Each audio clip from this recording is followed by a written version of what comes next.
What's up, YouTube? We have a blustery February day here today in Southwest Michigan, and today I am going to be trying out this new evaporator for the first time.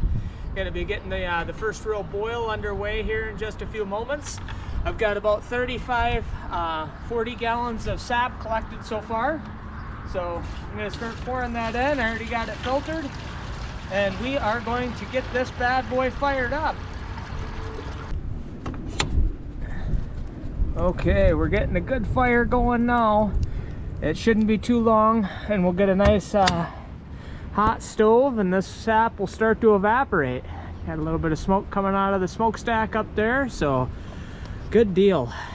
We are just about to lose that last little bit of sun for the day, but we've got it to where it's starting to steam, and this fire is looking really good in there. So it won't be too long now, and we should be in business. This design versus the barrel stove is a lot more heavy duty. You can definitely tell that when you look at the components of the door and the ash door. It's nice thick steel. So that's really nice. This is going to last a long time, this evaporator is. Nice, good high temperature stove paint on it too, whereas the barrel stove, you got to paint it after your first year because the paint that's on the drums is not meant to hold up to the heat. The ash door down here is really nice, so instead of having to wait until the end of the run to be able to clear the ashes out, I can actually open this up, and it also acts like a vent, but I can also clear the ashes out while it's running.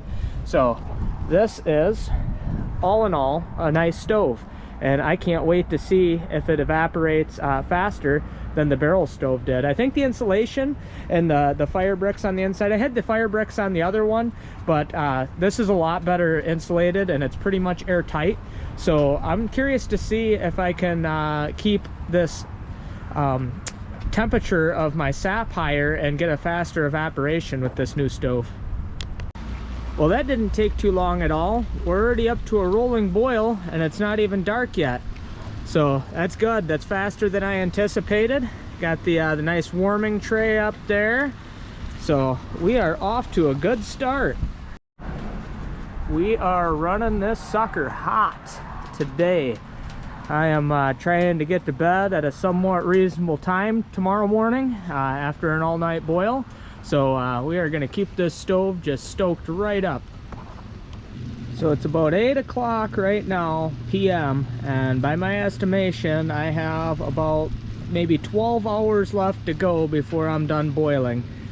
I've still got to collect all the sap from today from the trees, and then I have about 4 5-gallon buckets all the way full, 4.5 really, that I need to go through still. So I am going to be up all night getting that boiled down, and at this point, it is a game of endurance. So let me open up that warming tray, bleed a little bit of that out into the main pan here. The name of the game is to not let this pan get too low and burn that tonight. That would make for a really bad night. So we'll do that. And I'll check that fire. Oh yeah, that fire's doing a-okay. I might throw a few more logs in there once I have my hand free of the camera. Okay, good stuff. We're gonna be burning the midnight oil tonight. It is just past 5:30 a.m. and we've got this boiled down to a nice amber color, and I think this is about where I'm gonna get it off of the evaporator here. Get it into a storage container, probably a large jar that I have, and get this into the fridge, and then on Sunday I'll probably get this finished up on the stove. I want to have a much more controlled temperature when I get this to the actual sugar content to be considered syrup, and I'll use the hydrometer and all that stuff, but I'll do all that on Sunday. So let me get this off the evaporator here, and then I am going to get this put into the fridge, and I'm going to take a nap, and then I will come back out once it's daylight, and we're going to just kind of show the evaporator a little bit more, and I'll kind of go over how I think the first boil on it went. Okay, I've got a large jar here and a couple of cone filters. over top of it. So I'm just gonna crack the ball valve, and we're gonna let this pan drain out. After a hard night of boiling sap, what we ended up with are these 2 jars here. I'll put my hand up there for reference. These jars are pretty large, and I think that's gonna make some good syrup. That is a very beautiful amber color, and I'll finish those up at the end of this weekend. I will get those boiled down and get those jarred up into finished product. It is the next morning, and after a few much needed hours of sleep, I am ready to give this thing a thorough analysis.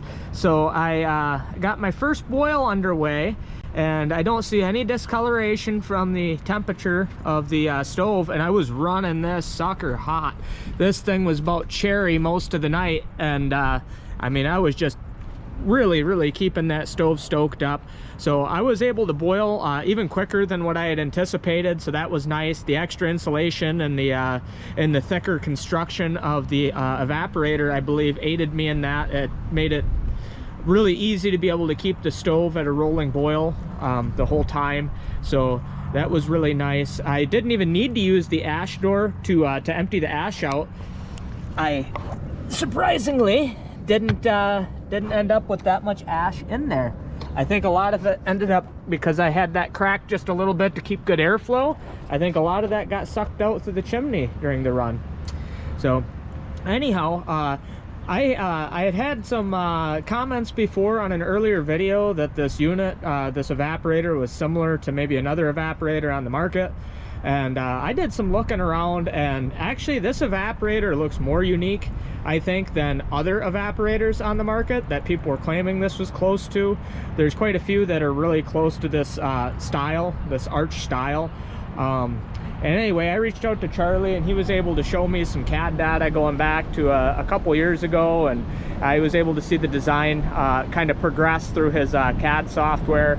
And you know, I really like what he did with this. I thought that he brought a good unit to the market that was affordable to the hobbyist, and for that I'm pretty grateful.